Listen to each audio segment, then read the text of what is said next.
For insight on China's private sector, let's bring in our guest, Qu Qiang. He's the assistant director of the International Monetary Institute. This is a who's who. I mean, Huawei, BYD, some other big heavyweights.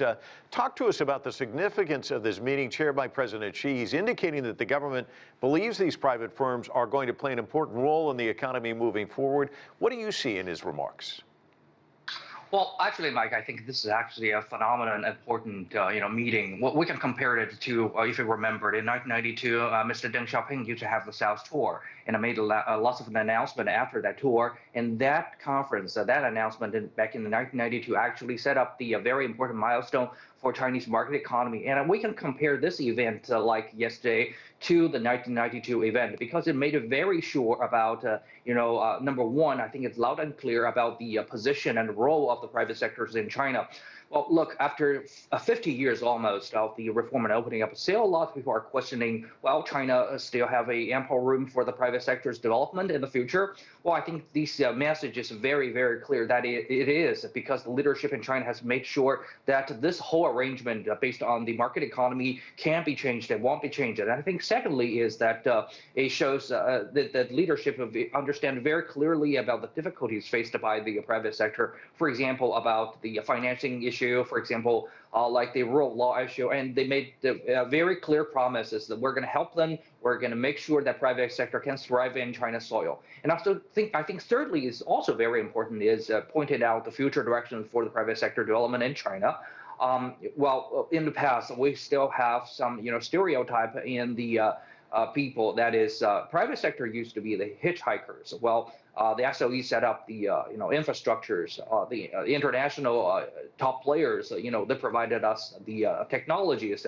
So the private sectors in China always follow and provide the applications to make quick money. But right now, if I take a look at phenomenon breakthroughs like in Nezha, well, in the media and the culture, like the DeepSeek in technology, AI, and also the Unitree in the robots, and also even the little red node in the social network and the social media, and all these breakthroughs to make sure that Chinese people can be, creators, can be contributors back to not only to China but also to the international, market. We're not going to be hitchhikers anymore. We're going to be contributors. So I think this is the future direction for China as the providers and the contributors for the Chinese-style modernization and high-quality development. So I think that is a very important message which we can, take away from this meeting.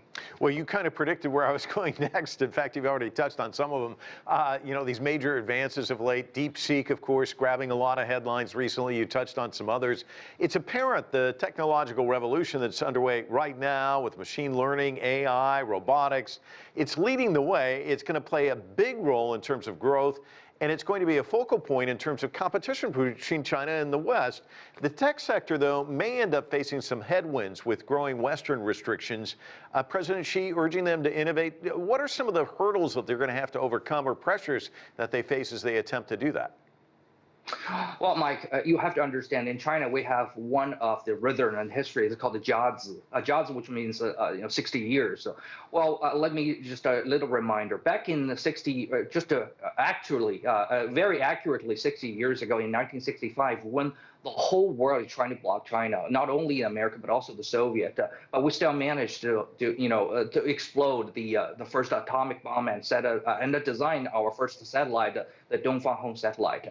And also after 60 years, and in 2025, out of nowhere, we have Nezha, we have DeepSeek, we have the Unitree robots. Well, it sent you the message that Chinese people can actually do the things on their own, even though we're facing a lot of the headwinds, their sanctions and the blockade towards Chinese technology. But the Chinese people are like Nezha. We are resilient. We're trying to fight, our way forward and struggle to the success.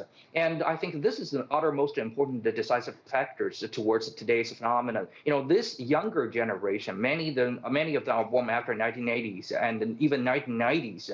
They are the true generation after the reform and opening up. They have a whole different mindset, and I think this is very important. And also towards the solutions and how can we help them further. I think the top leadership in the meeting has also made it very clear we're going to help them to, solve these financing issues, lower the threshold for the market entry, and also to treat them equally in many, projects. For example, in the government-dominant projects, and also to help them to do more in the government investment or government-funded research and scientific, project.